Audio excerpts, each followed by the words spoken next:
Vivir en espacios donde los mundos simbólicos son tan diferentes, las creencias, los ritos, los mitos, ¿no? Y,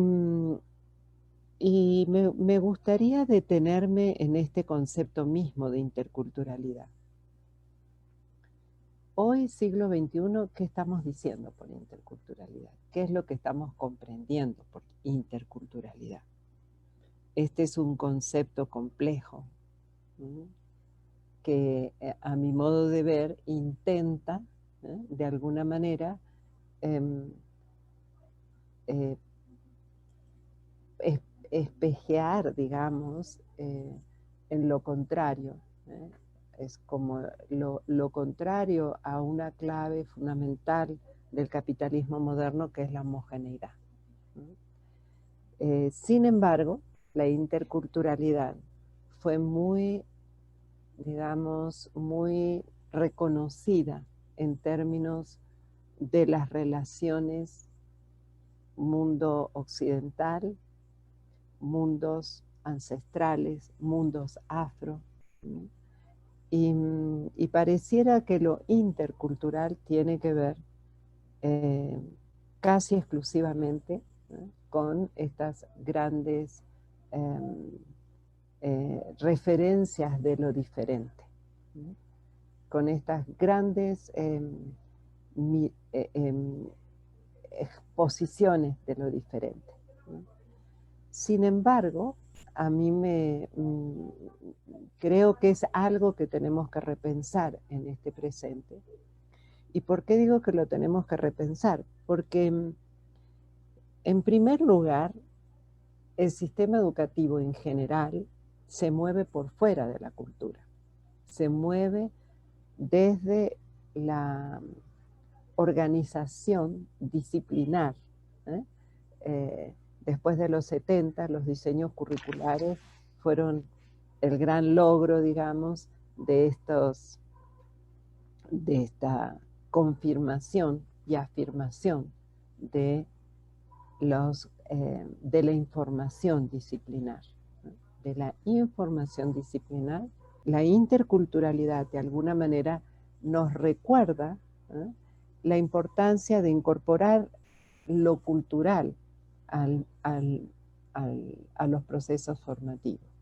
E incorporar lo cultural a los procesos formativos nos trae también un problema didáctico y un problema metodológico, ¿sí?, porque recoloca al sujeto en otro contexto que no es el disciplinar solamente, y nos recoloca en el contexto del mundo de la vida, ¿no?, como diría Husserl, del presente vivo. Y allí tenemos un gran desafío. ¿Qué significa ubicar el concepto de interculturalidad en el presente vivo? Y yo creo que en términos de investigación incluso, esta mirada de epistémica, de ubicarse en el presente vivo, que tiene que ver con una tradición de pensamiento crítico hermenéutico, y exige, como lógica de razonamiento, poder leer el presente. Y me voy a detener en ese punto. ¿Qué implica entonces hoy la interculturalidad como problema del presente, o como un síntoma más bien problemático del presente? En primer lugar, me gustaría hacer una afirmación, que tiene que ver con que la interculturalidad hoy más que nunca ha sido invadida por una violencia a gran escala, una violencia culturalmente motivada que se produce en nuestra época. Y diría que vamos del etnocidio al idiocidio. Y esto no es menor, esto es como un proyecto que tiene sus inicios en los 70 con la apertura de los mercados, con la globalización, con la llamada, porque la globalización, digamos, no surge en los 70. La globalización es lo que hace a los estados imperialistas que están siempre en la búsqueda de dominar geopolíticamente el mundo, y esas luchas que y así fue como existe América Latina y el descubrimiento de América Latina, ¿no? Por un business, como digo siempre, entre el Papa y la Reina Católica en la crisis económica que estaba España por aquella época, en relación a Inglaterra, en fin, a los otros poderes. Pero no nos vamos a detener ahí, sino que esta violencia a gran escala, culturalmente motivada, que se produce en nuestra época, tiene ese signo, ¿no? Que pasa del etnocidio al idiocidio y surge, vuelvo a decir, o resurge con nueva fuerza, ¿no? Con el proyecto llamado neoliberal del capitalismo totalitario que se inicia en los 70, pero fundamentalmente por los 90. Y tiene dos aspectos, ¿no? Un aspecto que tiene que ver con las patologías severas consagradas a lo nacional. Y esto no es menor. Fundamentalmente por los 90, por mediados de los 90, el gran problema de Europa del Este, que fue brutal, de Ruanda, en África y de la India con los años 90, empieza toda una problemática de lo que amenaza lo nacional, ¿no? Las religiones, los musulmanes, las diferencias étnicas al interior de los países. Empieza toda una patología consagrada a lo nacional, y hoy lo estamos viendo en países como Colombia, donde el enemigo es el inmigrante, ¿eh? Fundamentalmente ahora el venezolano, ¿no? Y esto no es menor, porque ya no es solamente el diferente, el expuesto como diferente, como puede ser el afro, como puede ser los pueblos originarios, sino que la diferencia empieza a ser amenazante, tan amenazante que el segundo aspecto de este tipo de violencia tiene que ver con las guerras del terror, ¿no? Bueno, que se iniciaron el 11 de septiembre, ¿no? Con el ataque a las Torres Gemelas, ¿no? Pero esto no es menor, porque estas guerras contra el terror empiezan a generar leyes a nivel internacional, y hoy tenemos, por ejemplo, los mapuches en Chile, que son puestos presos por terroristas. Es decir, la diferencia empieza a ser cada vez más amenazante, ¿sí? Porque amenaza lo nacional, ¿sí? Porque amenaza lo propio, pero también no solo amenaza lo propio, sino que interviene en tres elementos claves, que tiene que ver con la propiedad privada, ¿sí? Que tiene que ver con la precarización de la vida de las naciones, y que tiene que ver con la escasez. ¿Okay? Estas tres claves, que vienen de lo económico, como muy bien las llama Rafael Agasino, se mueven y se articulan frente a un mundo que, a partir de la globalización y a partir de la segunda revolución de la ciencia y la técnica, genera un movimiento mayúsculo alrededor del mundo, por distintas razones, porque no es lo mismo, digamos, el nomadismo empresarial que el nomadismo de los migrantes que son expulsados de sus propios estados por propiedad, por la propiedad de la tierra, por la precarización y la escasez. Entonces hay todo un movimiento constante de seres humanos que van moviéndose en busca de sobrevivencia. Y esto genera unos movimientos, unos articulados a unos estados, a unos estados administradores de los grandes espacios de dominación económica, y los medios de comunicación cooptados por estos estados que tienen grandes compromisos con los grandes intereses. Entonces, este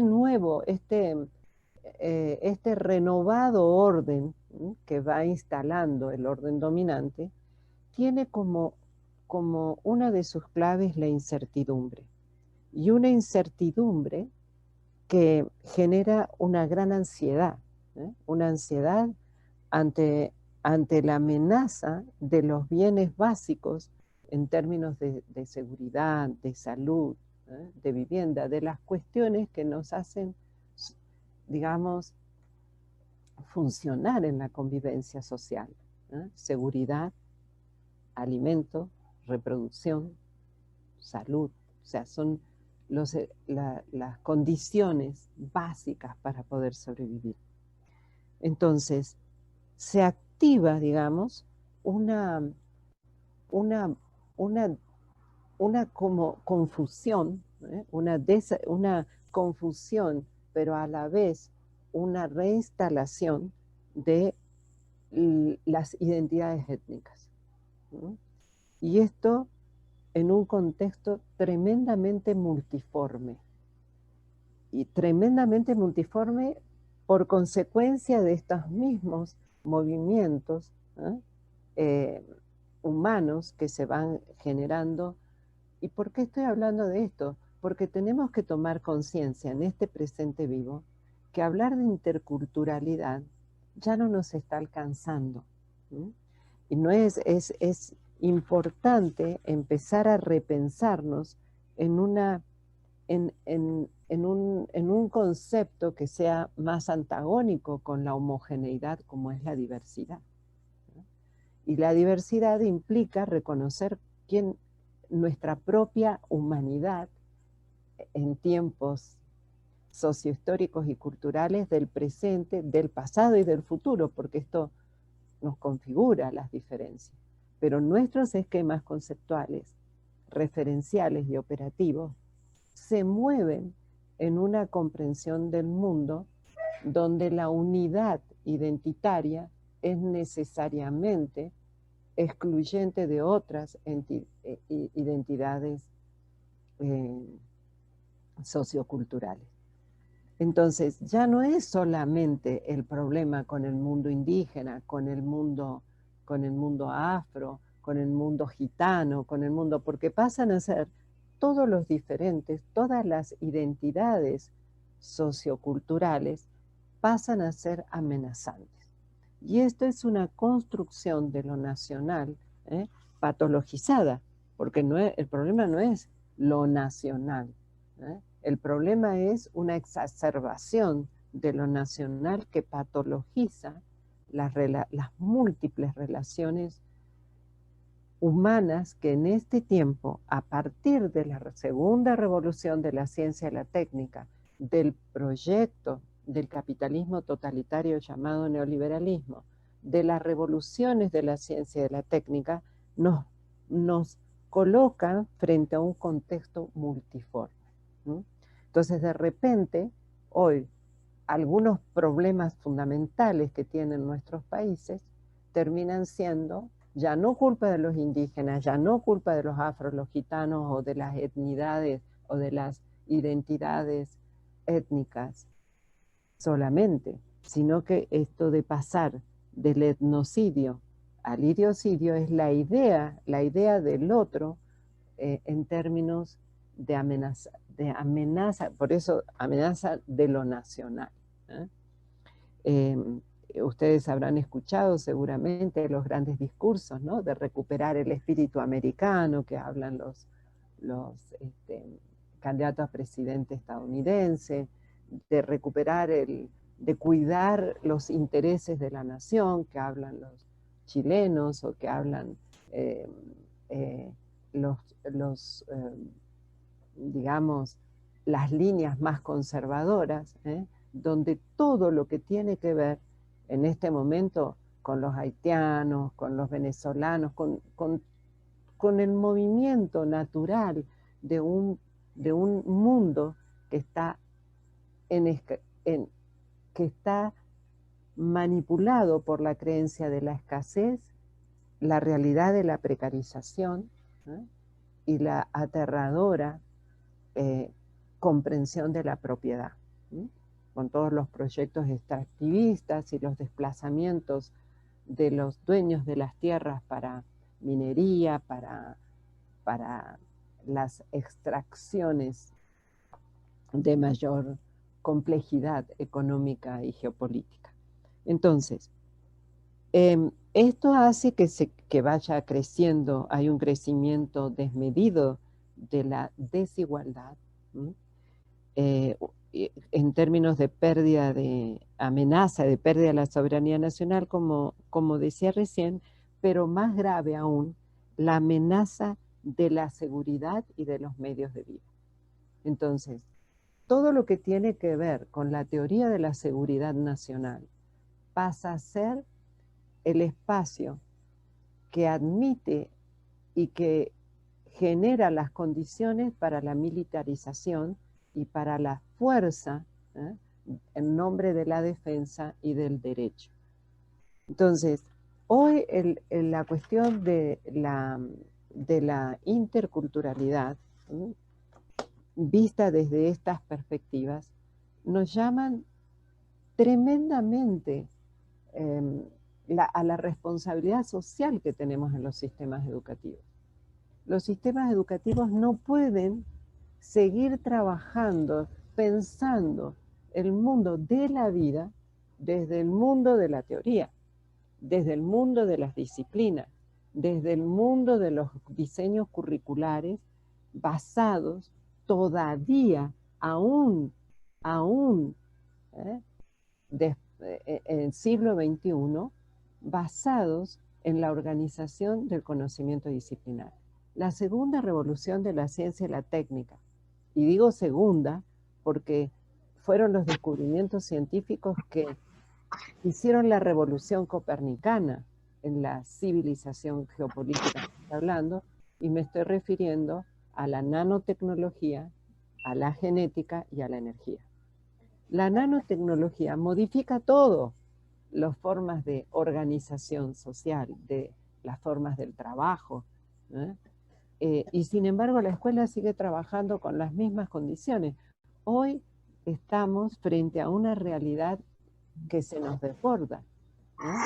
¿Qué hacemos con los migrantes y las vacunas, por ejemplo? O sea, las políticas de salud, las políticas de vivienda, las políticas de seguridad, todo se está moviendo alrededor del diferente.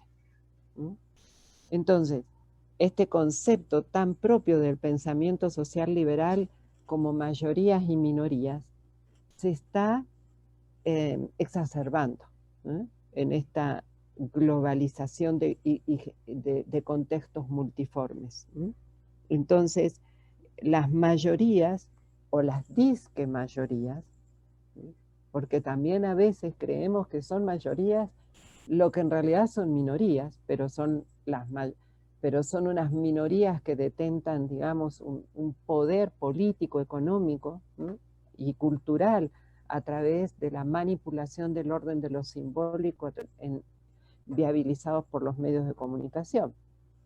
mucho más ahora con la tecnología, la nanotecnología y la penetración de las redes sociales y de la digitalización del pensamiento.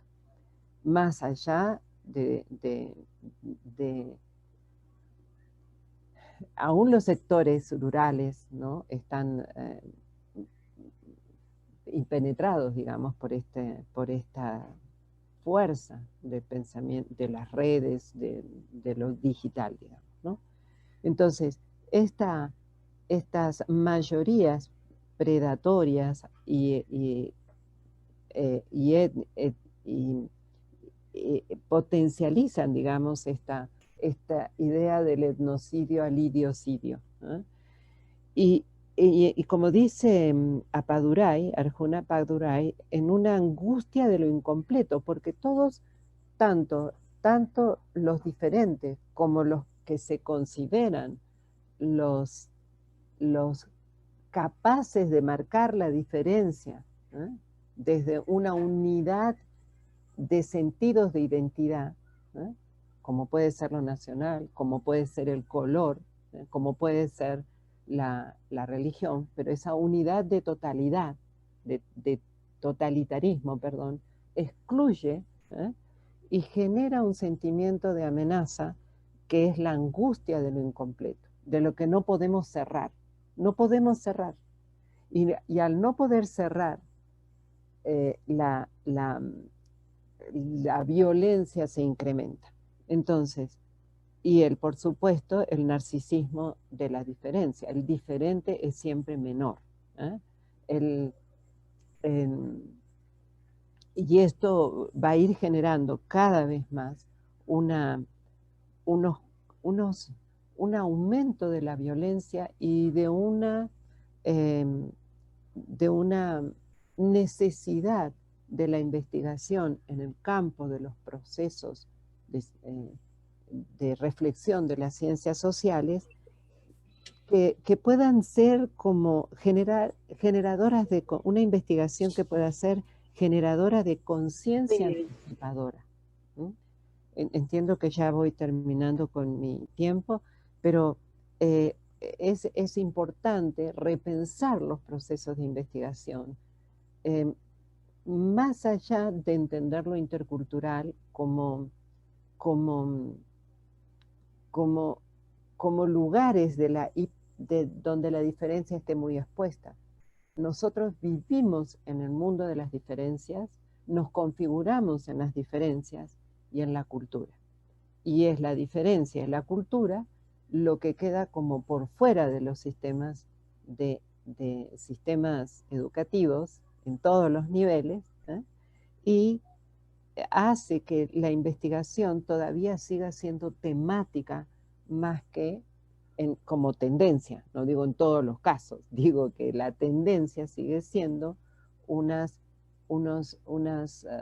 espacios donde la cultura, con toda su complejidad de presente histórico, queda eh, invisibilizada. Entonces, el gran desafío es una investigación que actúe como conciencia anticipadora en el marco, ¿eh?, de una perspectiva crítico-hermenéutica. ¿Cómo estamos leyendo el presente? ¿Cómo estamos abriendo posibilidades a reconfigurar y a repensar lo que es la interculturalidad? ¿Cómo hacemos para incorporar la cultura? Porque en muchos espacios se habla de interculturalidad, en muchos espacios formativos, pero a la hora de trabajar lo que implica la cultura con su mundo simbólico, sistemas de creencias, con sus configuraciones, con sus modos, con sus cosmovisiones y con sus cosmosvivencias en las diferencias, queda como relegado. Los sistemas educativos defienden más a veces los campos disciplinares que la incorporación de la realidad para que las disciplinas y la teoría sea algo que voy a buscar cuando necesito ampliar comprensiones complejas del presente histórico.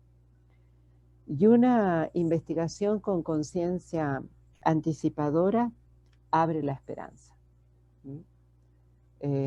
Uno de los conceptos claves de todos los grandes pensadores de toda esta tradición de pensamiento crítico hermenéutico, pero también de los proyectos emancipatorios, como pudo haber sido Freire, pero no solamente Freire, y todos los que le precedieron, el propio Semmelmann,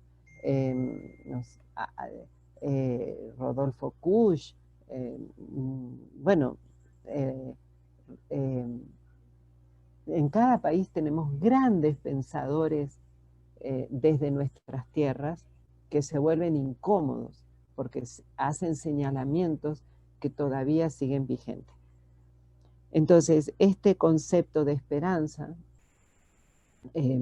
es la posibilidad de una investigación anticipadora, y me gustaría compartir con ustedes lo que ya en el 42 decía alguien maravilloso como Ernest Bloch, en un texto que se llama Principio Esperanza.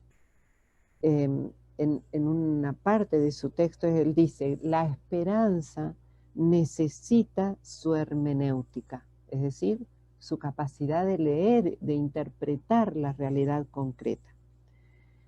La esperanza necesita su hermenéutica, el alborear de lo ante nosotros, de lo posible.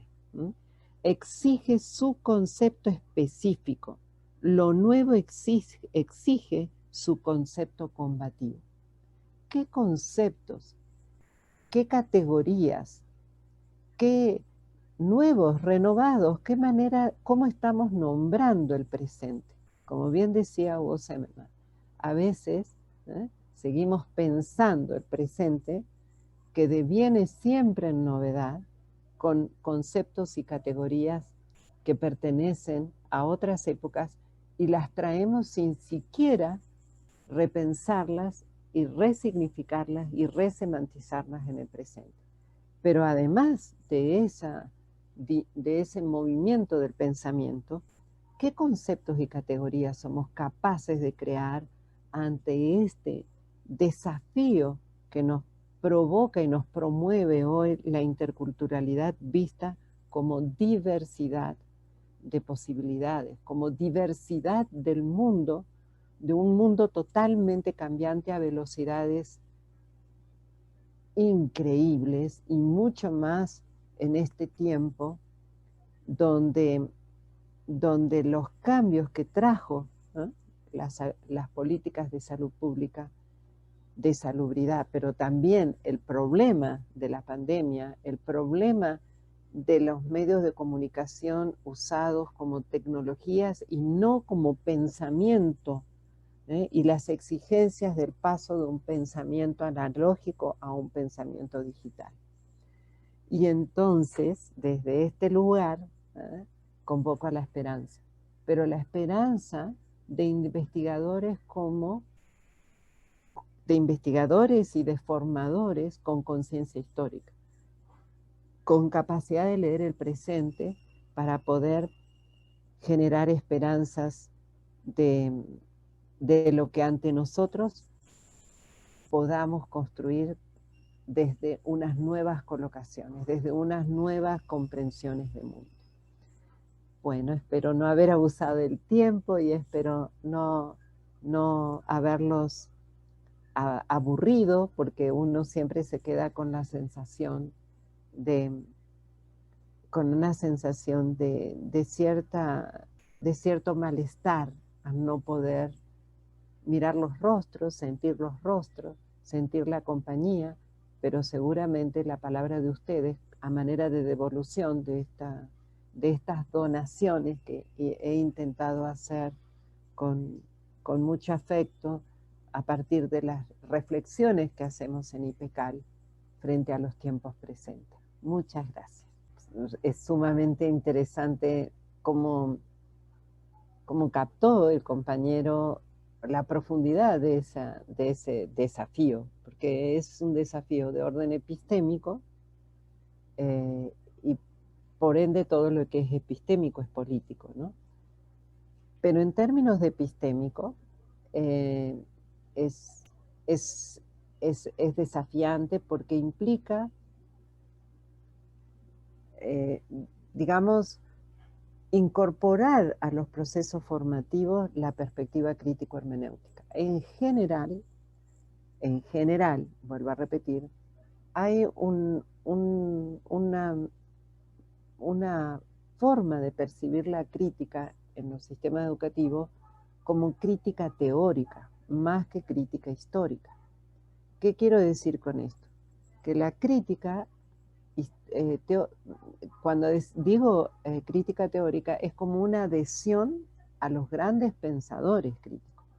Pero la lógica de razonamiento, el cómo pensamos quienes adherimos a los grandes pensadores críticos, es como el uso de la teoría, o sea, el producto que esos grandes pensadores críticos nos legaron. El pensar una crítica, la crítica es el pensar histórico. La crítica no es ideología, no es hablar de los pensadores críticos, es el esfuerzo por el desfase de un pensar teórico a un pensar histórico, es decir, por preocuparnos menos por el contenido disciplinar de los diseños curriculares y preocuparnos más por aprender a leer el presente, a leer la realidad, a significarla, es decir, ¿por qué ocurre lo que ocurre cuando está ocurriendo? ¿Por qué en este momento nosotros estamos dando este encuentro, esta charla, esta conferencia, a través de de estas tecnologías, digitales? ¿Por qué? ¿Qué es lo que pasó? O sea, lo que ha hecho en gran medida la pandemia es poner en evidencia el desfase del sistema educativo. Porque estamos hablando de que esta digitalización del mundo comenzó con mediados del siglo XX. Y el sistema educativo, o sea, cambió, vuelvo a decir, a partir de Margaret Thatcher y Ronald Reagan, digamos, el gran proyecto llamado neoliberal, articula criterios de calidad, articula criterios de calidad en todos los órdenes, productivo, productivo del campo, productivo, bueno, Monsanto y todas las exigencias de los criterios de calidad, la necropolítica, los criterios de calidad de los escritos, por ejemplo, que son un negocio, porque en definitiva eso depende de los certificadores de criterios de calidad. Los bancos, todo está digitalizado. Y el sistema educativo solo se movió frente a la pandemia, porque no es solamente digitalizar, es que cambian las maneras de pensar, pero el sistema educativo en general no trabaja sobre el pensamiento, trabaja sobre la información. Y la información trabaja operaciones de pensamiento básicas. Entonces, es tan profunda la reflexión del compañero porque lo que está diciendo es un llamado a incorporar dentro de los procesos formativos cambios profundos que tienen que ver con los tiempos actuales. Y los tiempos actuales están exigiendo que nos recoloquemos. Este gran desfase con el mundo de la vida que está viviendo el sistema educativo tiene que ver con, no sé qué más nos tiene que pasar para poder trabajar sobre la construcción de problemas de la realidad, y vuelvo a repetir, y desde esos problemas de realidad poder convocar la teoría. hay universidades, y algunas muy importantes, que están haciendo algunas reformas, pero son siempre reformas curriculares. Y ponen en paralelo temas culturales. Y eso no es pensar la realidad. La realidad implica, como bien decía Ernest Bloch, una hermenéutica, una lectura, una complejidad de llegar al pensamiento superior. Entonces, creo que si nos...